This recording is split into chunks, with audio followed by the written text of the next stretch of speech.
मैले चाहिँ यिनी दुईवटा धागालाई मिक्सिङ गरेर मैले एउटा फुल बनाउन गइरहेको छु। यसलाई यो धागोलाई सर्वप्रथम त यसरी मिलाएर गराउन लाग्छु मैले। हेर्न सक्नुहुन्छ हजुरहरूले।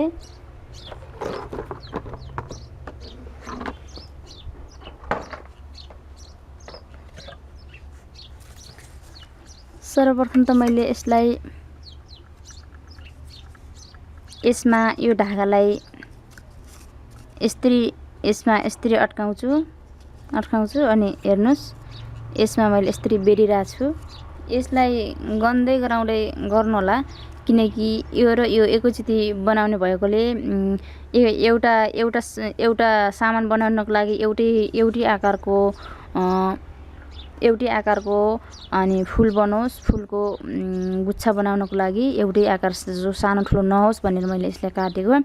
गन्दै जानुस्। यो 1 भयो, 2 3 4 5 6 7 8 9 10 11 12 13 14 15 16 17 18 19 20 21 22 23 24 25 26 27 28 29 30 मैले चाहिँ 30 फेरन घुमाएर मैले गराएको छु।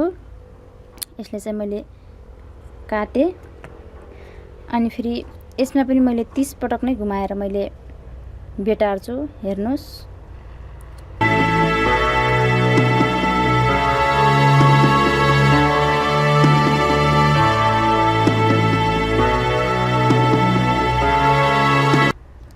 अनि यस्तो बनाउने।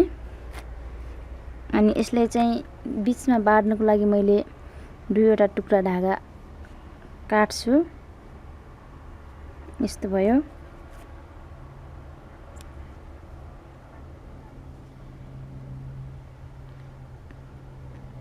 यस्तो भयो। अनि यसलाई फेरि यहाँ यसरी घुमाएर यहाँबाट छिराएर हेर्न सक्नुहुन्छ हजुरहरूले।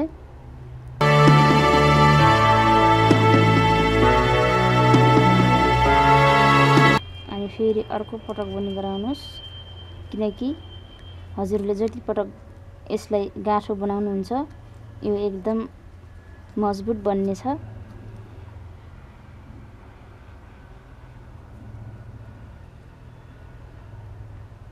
ल यो भइसक्यो।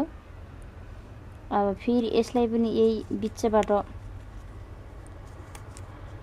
बाड्नुहोस्। यो कुनै अनौठो छैन, हजुरहरूले सक्नुहुन्छ बनाउन। तर मैले हजुरहरूले यो बनाएर यो के बन्छ हजुरहरूलाई देखाउने छु मैले।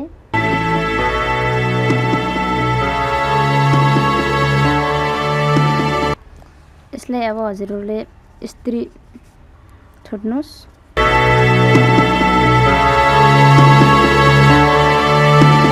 हेर्नुस् के बन्यो। तर यो अझै मैले बनाउन खोजेको चीज अझै बनेको छैन, त्यसैले हेर्दै जानुस् हजुरहरूले।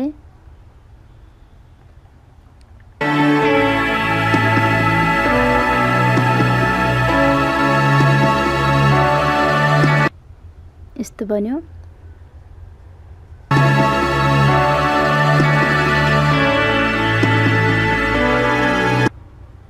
हेर्न सक्नुहुन्छ। अब यसलाई हामीले यसले काटौँ।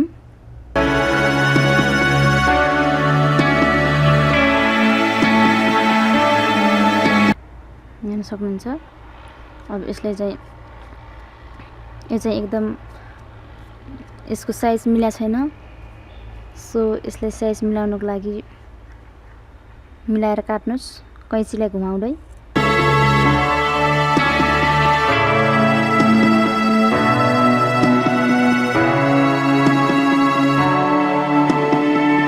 यो लामो डोरलाई नकाट्नुस्, यसले अर्को ठाउँमा झुन्डाउन सहयोग गर्छ।